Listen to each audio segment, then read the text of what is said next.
we go. What is going on, Cover One crew? Welcome back to the show. Hope everybody's doing great. Happy weekend to everybody. And we're doing it again. Everyone's going to say, I'm done with this conversation, but I sure as heck am not. In or out, Gabriel Davis, Buffalo Bills wide receiver, 2023 fantasy football season. What are we doing with Gabe? It's the big problem that everybody's talking about. You know, a lot of people already jumping ship saying they're done with Gabe. They're out. They're not even going to, consider drafting him. They're finished. They're over. And I mean, okay, here's the thing. I'm a huge Gabe Davis supporter, not just because he plays for my Buffalo Bills, but because the value is still off the chain for my guy, Gabe Davis.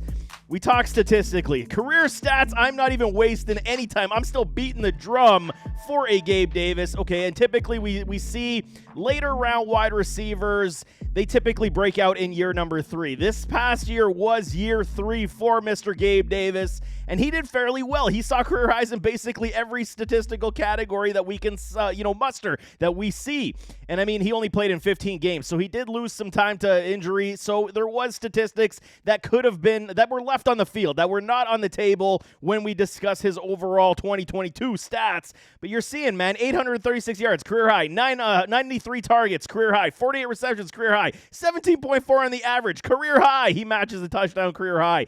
Overall, for where we have seen Gabe, rise his game, rise his level of play, what was the biggest concern from Gabe last year was fighting his hands, the dropping problems. The target share is also in that respect also. So you want to see your wide receiver too, especially in a Buffalo Bills offense with Josh Allen, who can support wide receivers with high-end productivity.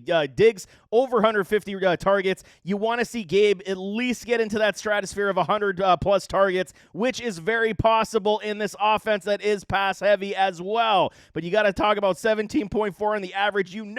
They were trying to go deep with this man all the time. Maybe it's time you expand his route tree a little bit more in the scheme, and we'll see Gabe Davis go over 1,000 yards and, credit what he should be in the NFL. His career stats overall, under 2,000 yards, 118 receptions, 16.8 on the average, and 20 touchdowns over his span in his career so far. It's very good, man, especially for where you drafted a Gabe Davis. So why don't we discuss, based on his statistics, based on the class that he was drafted in back in 2020, okay? And you're going to see, I got all the picks laid out for you. Jerry Jeudy, 15, CeeDee Lamb, 17, et cetera, et cetera. JJ pick 22. So that's the cream of the crop right now. JJ, T. Higgins, CeeDee Lamb, they have been doing the business in the NFL since that 2020 draft.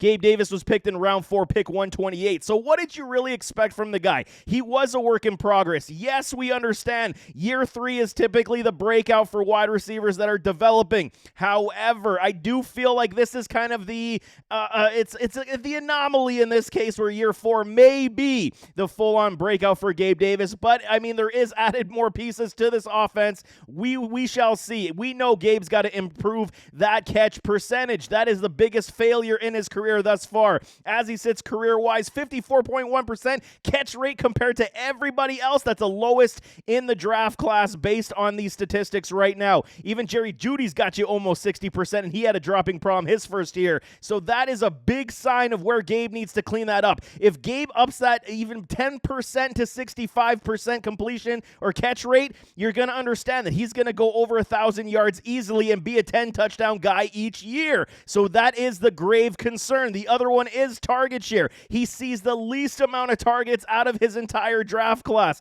218 is like the worst you can see. Okay, he's not a number 1 wide receiver. He plays behind a Stephon Diggs. He is the supportive piece. We understand this. So is CeeDee Lamb in Dallas, man. We had Amari Cooper there. So what? You're telling me that Gabe Davis wouldn't benefit from a higher target share? Absolutely he would. And maybe it's time the Buffalo Bills start to understand that Gabe Davis could be something of a volume guy. You give him more targets, he's going to make the plays. He was just fighting those hands last year and having the dropping problem, and I get it. It was frustrating. It was crippling to your fantasy team. When he did hit, he was great, but he hit only a few times, which made you not have the warm and fuzzies. When it comes to touchdown productivity, we know Gabe is one of the best from this draft class. JJ's got 25. Gabe's got 20 in 3 years, man, not to mention what he did in the postseason. So you know he's got a nose for the end zone, and that's where fantasy productivity does come from too. That's what keeps Gabe alive at this point. So there is the argument right now, how do we improve a Gabe Davis? How can we trust Gabe Davis? More target share and more consistency in that catch rate is absolutely needed.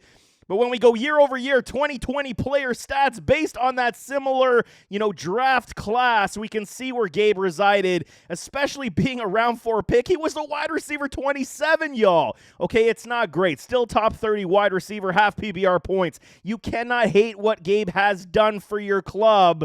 But it's the averages that get people upset. It's the catch rate, like I'm saying, that gets people upset. This past year, 51.6% catch rate for Gabe Davis. No bueno, man. It is not good, and I'm not going to sugarcoat that, and I won't defend it for Gabe Davis at this point right now because that is the critical factor as we sit today. But he was the least targeted player basically out of this group once again. So how can you make the argument otherwise that it isn't target share that is being a big problem for him? Darnell Mooney saw injury. He was already at 61 targets. Chase Claypool saw a different team. He saw 79 targets. Those two are moot when you're talking about the rest of them. The Judys, the Lambs, Jefferson, Ayuk, Higgins, Pittman, they saw all over 100 targets this past year. Even Jerry Jeudy got himself 100 targets last year with an offense with Nathaniel Hackett that was super vanilla and couldn't move the ball. You're talking CeeDee Lamb style. You're talking JJ. Even Ayuk saw an uptick in targets because of the Deebo Samuel injury. And if we're talking about where Gabe could reside if he played those other two contests, he played only 15 games. If he played 17, you're talking on only his average of like 9.8 points, he would have finished ahead of Michael Pittman by 0.23. So then he would have been the wide receiver 22 if he played those 2 games based on those averages, and he didn't score any more touchdowns. So you can see where the trajectory still was.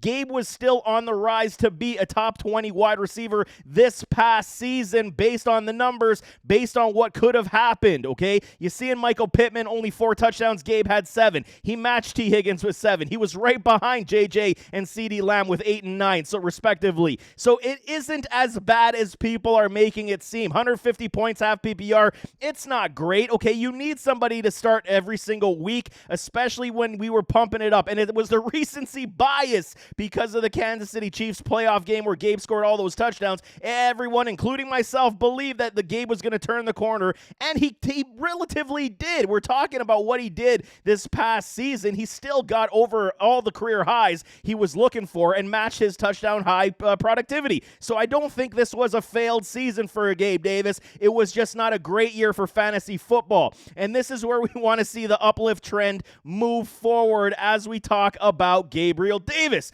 I like to compare things, okay? This is what I do, man. I sit here, I mull over stats, and I say, what if? What if we gave Gabe Davis 387 targets via CeeDee Lamb style? CeeDee Lamb has been the wide receiver 1 this past year for the Cowboys when they got rid of Amari Cooper. We get it. Wide receiver 1 target share we cannot compete with when it comes to it. I'm not even suggesting Gabe Davis is CeeDee Lamb. That's not what the point of this is. It's saying if we're giving Gabe Davis more target share from the Buffalo Bills offense, let's play this game, man. 387 based on Gabe's averages right now. Same target share as CeeDee Lamb, but we'll give Gabe Davis 55% completion catch rate. Okay, that's only, 0.09 above his current career high at 54.1. 55%. That's the 0.9. That's less than 1% increase in his catch percentage at the same target share CD got.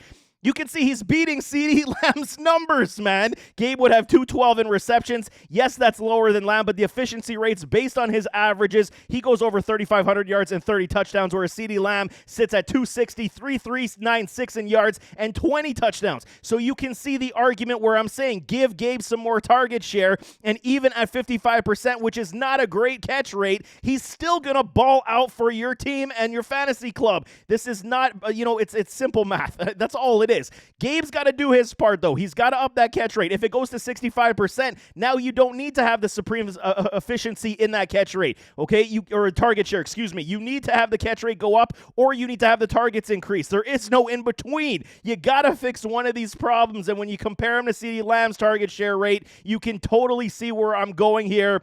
Not saying it's CeeDee Lamb, but I'm just telling y'all, man, the target share is very important. And I think, based on what we see, Gabe Davis, the route tree needs to be expanded. The Bills offense needs to be more dynamic and, more elusive. And maybe we see that this year as the Bills did add some weapons. But let's talk about those Buffalo Bills and what they lost this past year based on, or what they did last year. Stephon Diggs. I'm throwing Josh Allen stats here, and I'll get to that in a second as well. Stephon Diggs, 154 targets. Gabe, 93. Dawson Knox, 65. And Isaiah McKenzie, 65. That was your top dogs for target share in this Buffalo Bills offense in 2022. And you can see he was trying to spread the ball around. Diggs saw the plethora of it. He's the wide receiver one. He's always going to see it. But we got Devin Singletary, 52 targets. James Cook, 32. Khalil Shakir, 20. James Crowder, 13. So on and so on. It gave the Buffalo Bills a total target rate of 551 targets this past season to spread around to all of their ball catchers of balls. And I mean, okay, so Gabe Davis goes under 100 with 551 targets. That tells me something that's not right. It's not okay. But the Bills were trying to spread the ball around, and we completely understand. When we talk about Josh Allen, he did see a regression of about 80 attempts this past year. So that's, again, wasted target share that didn't go anywhere. At least the productivity was basically still on point. He lost only just 50 yards, 120 yards in passing yards, and he only lost one touchdown on the season year over year. So it's not a bad stat line. Josh Allen still was very productive, but the amount of attempts did go down by almost 80.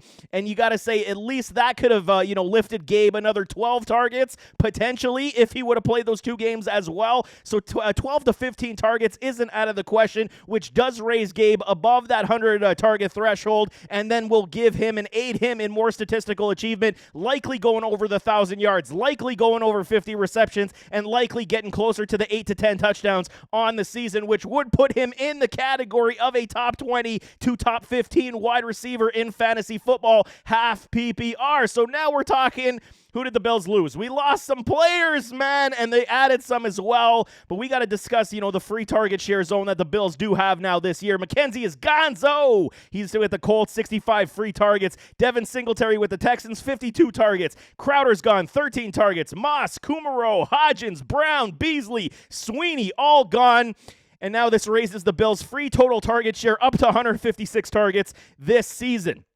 How are they going to plan to spread this ball around? This is the question. Will this offense be more dynamic? Yes, they added more pieces to the puzzle. That's what I'm saying. But when we're talking about how the Bills spread the ball around this past year, 156 free targets now reside based on the players that still are here and the players that did leave town.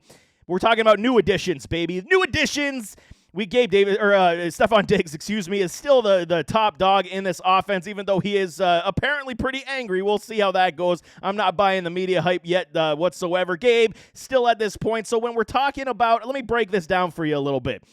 Khalil Shakir, Dawson Knox, they drafted Kincaid. That's going to be your top dogs in this offense. Diggs, Davis, Shakir, Knox, Kincaid. That's likely going to be the standard weekly and how we see this target share move around. You also got a James Cook, okay, and he's likely going to be the number one running back and should see some work in the pass game as well. We talking Diggs, like I said, 154, Gabe, 93, Shakir only had 20, Knox had 65, and Kincaid, we still don't know how many targets he's going to get. So that's the problem. And Kincaid, man, I'm starting to like this guy a lot more and more every single day as I look through his film. As we see rookie training camp, he's looking damn good out there. So you got to believe, based on how we see this, they added a Hardy. They still got Naheem Hines. They added a Sherfield. So there is target share that's going to be pushed to these gentlemen as well from the vacated targets that we do have of 156 free targets. So you got to start pushing it around and say, where are they going to go? Diggs likely going to see equal amount of target share, around the the 150 range. I think that's pretty fair to say. It's equal. It's not going to move up and down the board.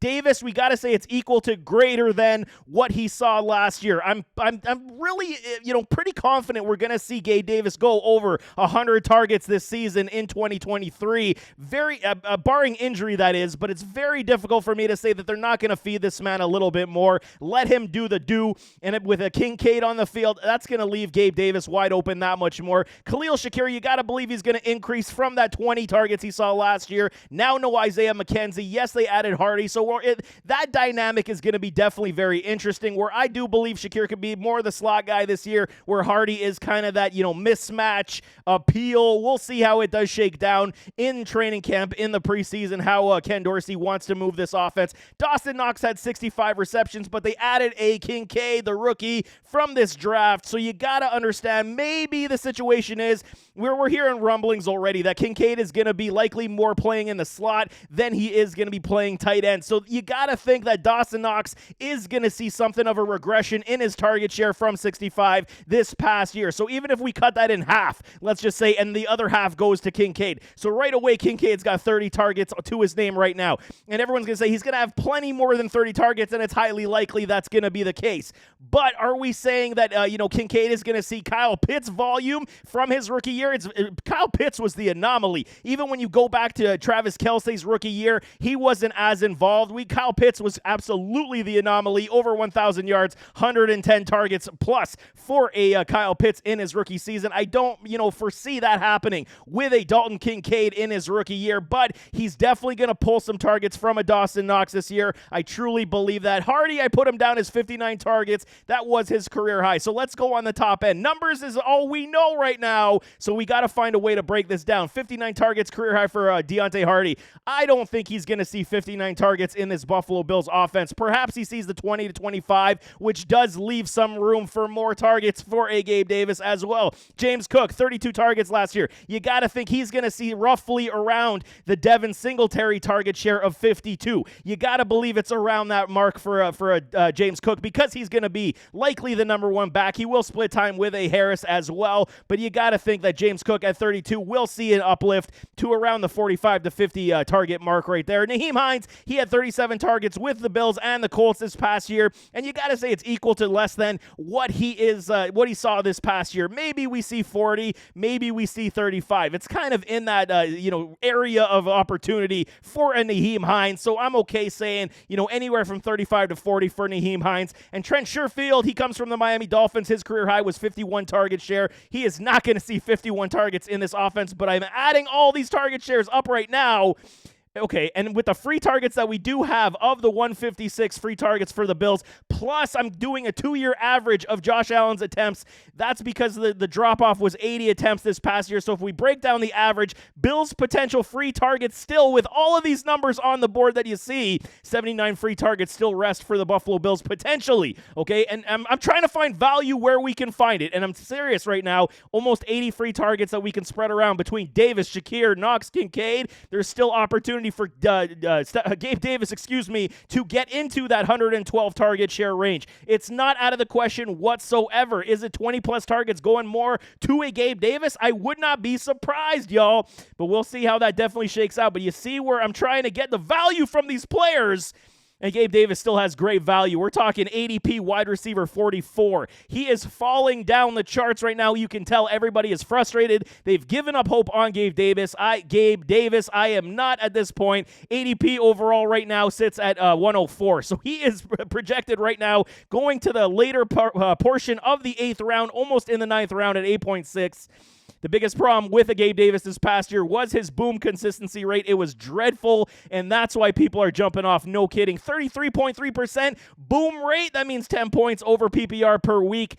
Half PPR per week. It just did not happen. 33% is not going to get it done in fantasy football, and I completely understand why everybody is sour on my guy Gabe Davis, but we have to understand Josh Allen playing with the UCL injury. The Bills' offense seemed to be figured out just a little bit as the season wore on. They weren't as explosive. They were getting locked down. You can see that happening, but Josh Allen was moving the ball to the open wide receiver more often than not, so there is ways that this Buffalo Bills team can continue to move forward forward and continue to involve Gabe Davis a lot in this offense. The positives that we're going to say, plus target share.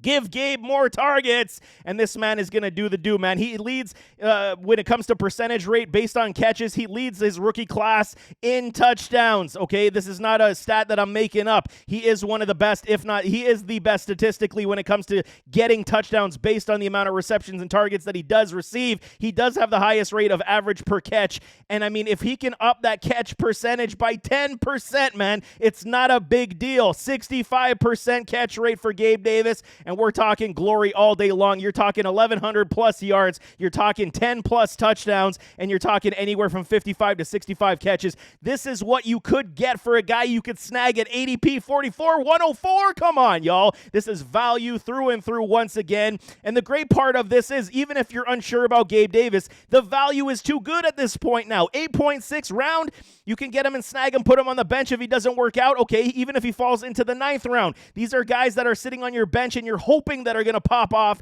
and they're not necessarily starters this year for your fantasy roster. So everything is working out in Gabe Davis's favor, man. And I'm still beating the drum. I gotta say it. I'm beating the drum for a Gabe Davis one last time. This might be the last time I promote Gabe in fantasy football, outside of going into the 12th round. But at 8.6, I think it's very good, very feasible, and the value is still off the chain for potentially Gabe Davis to get over that 1,000-yard threshold and those 8 touchdowns. So we shall see. It is very interesting, but I mean, there you go. There's a little breakdown for a Gabe Davis. Are you in or are you out? Because I still think I'm in based on the value. If it was a little higher, we might have a different discussion. But nevertheless, as always, don't forget to hit that like button, hit that subscribe button, jump in those comments, give me your thoughts. Fantasy football fans, man, you still in on Gabe? You out on Gabe? Throw it in the comments. Tell me why. Did he cripple your team? Do you have no faith? We can definitely talk it out, but we'll see you next time. I am out.